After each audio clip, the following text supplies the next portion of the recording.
பொருட்களை பயன்படுத்துறது, இதெல்லாம் நம்ம பாவம்னு சொல்றோம். ஆனா இது மட்டும்தான் பாவமா? கிடையாது.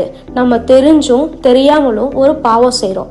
அது என்ன பாவம்னா, ஏசப்பா சொல்ற வார்த்தைக்கு கேட்காம நம்மளோட இஷ்டத்தின்படி நம்ம செய்யறது தான் அந்த பாவம். ஏன்னா நான் தான் தேவனோட வார்த்தை எல்லாவற்றையும் கீழ்படுகிறேனே அப்படின்னு நீங்க நினைச்சிட்டே இருந்தீங்கன்னா தொடர்ந்து இந்த வீடியோ பாருங்க. நம்ம தேவன் சொன்ன எல்லா வார்த்தையும் நம்ம கீழ்படுகிறோமான்னு நம்மளுக்கு தெரிய வரும்.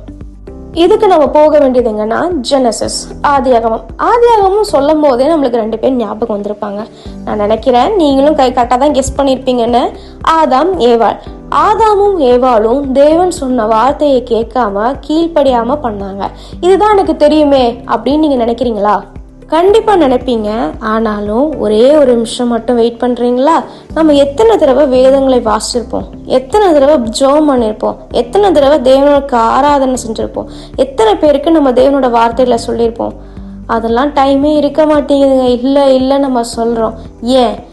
ஏன்னா நம்ம பிள்ளைங்களை ஸ்கூல் அனுப்பணும், காலேஜுக்கு போகணும், படிக்கிற வேலை இருக்கு, டியூஷன் போகணும், அது மட்டும் இல்லாமல் வேலைகள் இருக்கு. இதே நம்ம காரணங்கள் சொல்றோம். இந்த உலகத்துல நம்மளோட வேலைகள் அதிகமா இருக்கு. ஆமா, எல்லாருக்கும் இந்த உலகத்துல வேலை இருக்கதான் செய்யுது. ஆனாலும் நம்ம உதாரணத்துக்கு ஏசு கிறிஸ்துவ எடுத்துக்கலாமே. ஏசு கிறிஸ்து எல்லா இடத்துலயும் ஊழியம் செஞ்சுட்டு தேவனை கொடுக்க வேண்டிய நேரத்தை இருட்டோட போய் பிதாவின் இடத்துல போய் பேசினாரு. நம்ம ஏசப்பா விட நம்ம பிஸி கிடையாது. அதனால இன்றைக்கு நம்ம மனம் திரும்பலாம். தேவனுக்கு கொடுக்க வேண்டிய நேரத்தை கொடுக்கணும்.